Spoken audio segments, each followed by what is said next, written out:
शांति देवी के एक बेटा नितिन और एक बेटी इशिका थी। शांति देवी के पति का देहांत काफी समय पहले हो गया और उसने अकेले ही अपने बच्चों की परवरिश की थी। शांति देवी का बेटा नितिन अब शादी लायक हो चुका था और शांति देवी उसके लिए एक सुंदर सी लड़की पसंद करके उसकी शादी कर देती है और विदा होकर जब उसकी बहू अपने ससुराल की चौखट पर गृह प्रवेश के लिए खड़ी होती है, तभी शांति देवी की पड़ोसन जानकी कहती है, अरे शांति बहन, तुम्हारी बहू सुंदर तो है, लेकिन तुमने तो कहा था कि वो एक पतली दुबली हिरनी की जैसी है। लेकिन जरा इसे तो देखो, ये तो कितनी मोटी है। मैं भी यही सोच रही हूँ। जब हम बहू को देखने गए थे तब तो ये सूट में एकदम स्लिम ट्रिम लग रही थी, इतनी जल्दी मोटी कैसे हो गई? क्यों बहू, शादी की खुशी में कुछ ज्यादा ही खाना खा लिया क्या, जो इतनी फैल गई? मोनिका वहाँ खड़ी सभी औरतों की और अपनी सास की बात सुनती है तो बीच में ही बोल पड़ती है, नहीं नहीं माँ जी, आप गलत सोच रही हैं। मैं अभी भी उतनी ही पतली हूँ। अच्छा बहू, मतलब हम सब झूठ बोल रहे हैं? नहीं नहीं, मेरा मतलब है कि मैं मोटी ज्यादा कपड़े पहनने की वजह से लग रही हूँ। पतली मैं अभी भी उतनी ही हूँ जितनी की माँ जी मुझे देख कर गई थी। पर बहू, तूने इतने कपड़े क्यों पहन रखे हैं? अभी इतनी ठंड तो नहीं आई। हाँ बहू, अभी तो अक्टूबर का ही महीना शुरू हुआ है, तुझे अभी से इतनी ठंड क्यों लग रही है? तुझे बुखार शुखार तो नहीं है ना? ला जरा देखूं। नहीं नहीं आंटी जी, मुझे कोई बुखार नहीं हुआ है। वो मुझे बचपन से ही बहुत ज्यादा ठंड लगती है। अच्छा, चल कोई बात नहीं बहू, आजा घर के अंदर आजा, अब थक गई होगी। अब शांति देवी अपनी बहू मोनिका का गृह प्रवेश करती है और घर में लेकर आती है। अब मोनिका और नितिन आराम करने के लिए अपने कमरे में चले जाते हैं। ऐसे ही समय गुजरता है और मोनिका अपने ससुराल की सभी जिम्मेदारियां बहुत अच्छे से संभालती है। लेकिन ठंड जैसे जैसे बढ़ रही थी, शांति देवी की बहू मोनिका को कई दिक्कतें होने लगी थी। जैसे ज्यादा कपड़े पहनने की वजह से उसे घर के काम करने में परेशानी हुआ करती। ऐसे ही एक दिन इशिका सुबह सुबह अपने कमरे से चिल्लाती हुई बाहर आती है। माँ कहाँ हो? अरे क्या हुआ, सुबह सुबह क्यों गला फाड़ फाड़ कर चिल्ला रही है? माँ देखो ना, मेरा नया स्वेटर मिल नहीं रहा है। मैं भी कुछ दिनों पहले ही लाई थी, मैंने उसे छत पर सूखने के लिए डाला था, अब पता नहीं कहाँ चला गया, मिल ही नहीं रहा।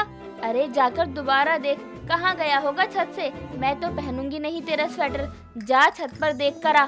माँ मैंने एकदम अच्छे से छत का कोना कोना देख लिया, लेकिन मुझे कहीं नहीं मिल रहा है। देखना, मुझे कॉलेज के लिए भी लेट हो रहा है। इशिका इतना बोल ही रही थी कि तभी मोनिका अपने कमरे से बाहर आती है तो इशिका उसे देखकर कहती है, अरे भाभी, ये स्वेटर आपके पास है?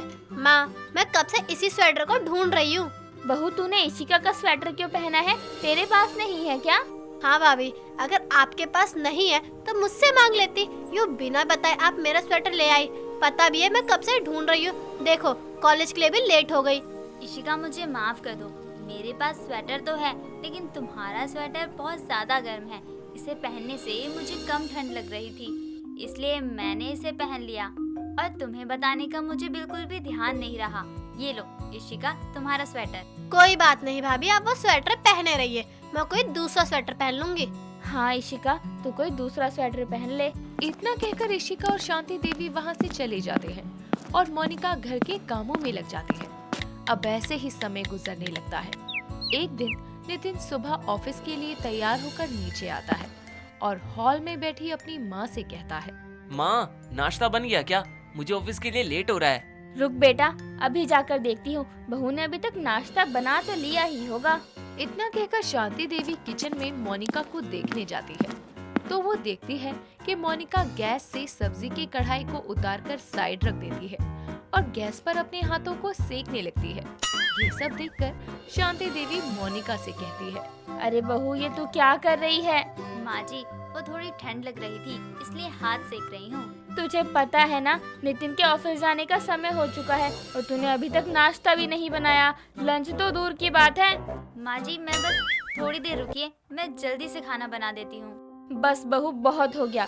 जब से तू घर में आई है तेरे यही ड्रामे देखे जा रही हूँ, फिर भी मैंने कुछ नहीं कहा। लेकिन अब ऐसा नहीं चलेगा। अरे इतनी ठंड लगती है तुझे तो आग जला लिया करना, मना थोड़ी किया है तुझे। लेकिन नहीं, तुझे तो बस काम से बचने के बहाने चाहिए। ऐसा नहीं है माँ जी, मुझे माफ कर दीजिए। इतना कहकर शांति देवी हॉल में चली जाती है और नितिन से कहती है, नितिन बेटा, आज तुझे बिना नाश्ता किए ऑफिस जाना होगा। क्यों माँ? तेरी बीवी ने खाना ही नहीं बनाया। मैडम जी बैठकर गैस पर हाथ सेक रही थी। कोई बात नहीं माँ, अब गुस्सा मत करिए, आज मैं बाहर से कुछ लेकर खा लूंगा। इतना कहकर नितिन ऑफिस के लिए निकल जाता है और शांति देवी गुस्से में अपने कमरे में चली जाती है और मोनिका घर के कामों में लग जाती है। ऐसे ही समय गुजरता है। समय के साथ अब ठंड भी बढ़ने लगती है और अपनी सास शांति से डांट सुनने के बाद से मोनिका गैस पर हाथ सेकने की बजाय अपने लिए एक तसले में आग जला लिया करती, जिससे वो काम करते करते बीच बीच में हाथ भी सेक लिया करती। ऐसे ही समय बीतता है और मोनिका की सर्दियां भी। ऐसे ही एक दिन शाम के समय मोनिका रात का खाना बनाकर टेबल पर रख देती है और फिर सभी घर वाले खाना खाने के लिए आते हैं। तभी शांति देवी हैरानी से कहती है, अरे बहू, खाने की टेबल पर तो खाना रख दिया, यहाँ की कुर्सियाँ कहाँ गई? हाँ मोनिका, घर की कुर्सियाँ कहाँ गई सारी? माँ जी वो क्या माजी माजी कर रही है? बता ना, कहाँ गई कुर्सियाँ?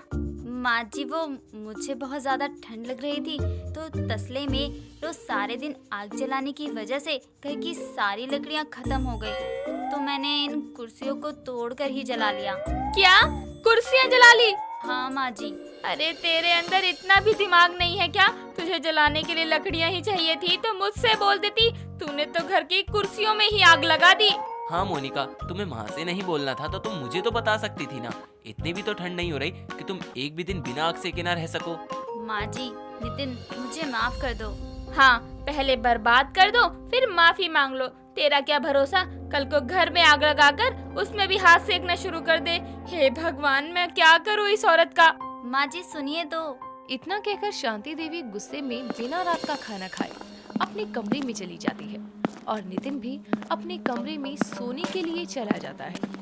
मोनिका को अपनी सास की बात का बहुत बुरा लगता है और उसे ये भी पता होता है कि वो गलत कर रही है, लेकिन वो अपनी ज्यादा ठंड लगने की आदत से बहुत परेशान थी।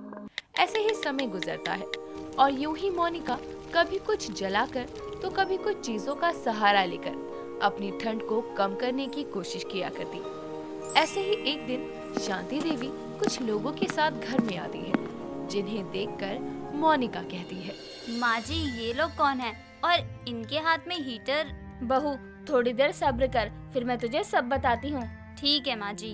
अब कुछ ही देर में वो सभी लोग घर में 3-4 हीटर फिट करके चले जाते हैं और शाम को जब सब घर वाले खाना खाने बैठते हैं तो नितिन कहता है, माँ, घर में इतने सारे हीटर, इन सब की क्या जरूरत थी? हाँ माँ जी। मैंने ये सभी हीटर बहू के लिए लगवाए हैं। हम सभी जानते हैं कि बहू को बहुत ज्यादा ठंड लगती है, जिसकी वजह से उसे घर के काम करने में भी दिक्कत होती है और साथ ही घर में तसले में आग जलाने की वजह से घर भी काला हो जाता है। अब घर में हीटर लग गए हैं तो घर गर्म रहेगा, जिससे बहू को कम ठंड लगेगी। शांति देवी की ये बातें सुनकर नितिन और मोनिका खुश हो जाते हैं और अब से मोनिका को गर्म घर में रहने की वजह से कम ठंड लगती है और अगर लगती भी तो वो हीटर में ही हाथ सेक लिया करती।